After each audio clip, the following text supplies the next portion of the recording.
And if you choose hell, that is your choice. I didn't send you there. Matthew 24:10-13. And then many will fall away and betray one another and hate one another. And many false prophets will arise and lead many astray. And because lawlessness will be increased, the love of many will grow cold, but the one who endures to the end will be saved. 1 Timothy 4:1. The Spirit clearly says that in later times some will abandon the faith and follow deceiving spirits and things taught by demons. These verses aren't just talking about non-believers. They're talking about Christians, safe people. Many will fall away from their faith. They'll grow cold. I see this happening all around me, and it's heart-wrenching to watch. People that I know that seem to have loved God and followed Him just seem to have faded away. I guess other things have become more important. Maybe they've been hurt. Lots of people have been hurt by the church and by Christians. I guess it's all to be expected though, because I feel like we are in the last days, the latter days, when there will be a great falling away, when people will literally become Judas. It doesn't seem like in these days many are taking a radical stand for their belief in God. There are many days that I myself feel discouraged and just feel like taking a back seat. But then I think about God and everything He's done for me and all that He's given me and all that He's blessed me with, all that He's gone through with me, all that He's forgiven me for, all that He continues to forgive me for. I think about how He said, narrow is the way. It's narrow because there's not many people on that path. This morning, I went and sat inside the church. It was quiet, still, and peaceful. It's a place where I am grounded and hyper-aware. It's a place where I grew up, where men and women showed me the way. Sitting there, I asked God who I am and what I'm supposed to be. I opened up His Word and He showed me. I will not surrender to the devil and his schemes. I will not surrender to those who persecute and slander me. I think as a Christian, if you talk about God or the Bible or anything related, you are bound to sound hypocritical.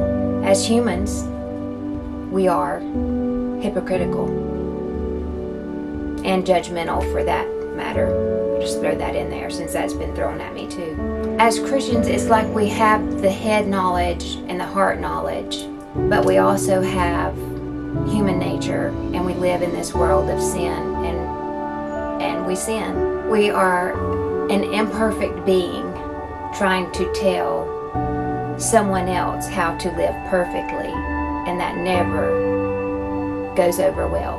That creates this hypocritical view from a world that doesn't understand our relationship with God.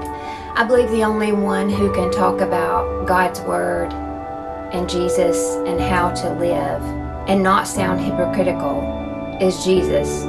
He's the only one who can tell you how to live uprightly because He's also lived what He says.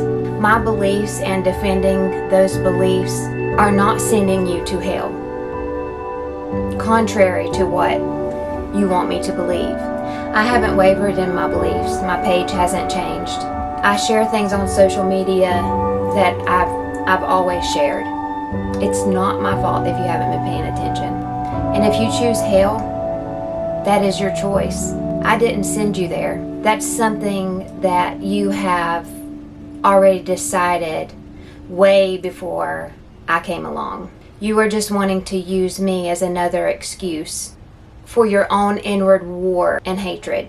I can't live a perfect enough life to get you into heaven. That's why Jesus did. That's why you see me as a hypocrite and not as someone who's trying to be more like Jesus. I try dang hard every day to be like Jesus, but I can't. I fail every single day. I'm the worst. I will tell you, I am bound to be the worst Christian on the face of the earth because I am constantly failing. And just because you want to point out my failures do not determine where you spend eternity. You do. Having someone come at me for believing in God and being pro-life is the exact same as someone coming at me for supporting law enforcement or for supporting Trump. Your hate for me is the same. You just hate me for different reasons. Your support for me is only up until the point that I say something you don't like or that you don't agree with, and then it ends. That is the world that we are living in today. Your support of me is retracted because I am pro-life, just like those who retract their support for me because I support law enforcement. You are no different than those people. You are no different than those people who have trashed my page and my beliefs. Your hatred spews from your keyboard just like theirs does.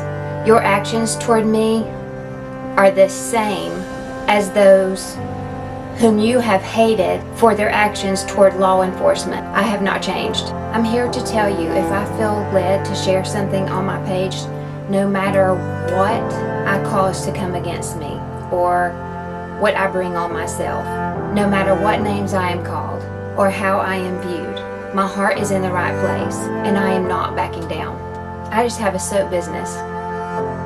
Why in the world do I choose to share and post my beliefs mixed in with all that? Because I believe it matters. And because I see a bigger picture. And because the bigger picture is so important to the end journey. I share because in the end days, people are falling away from their faith. I share because I believe.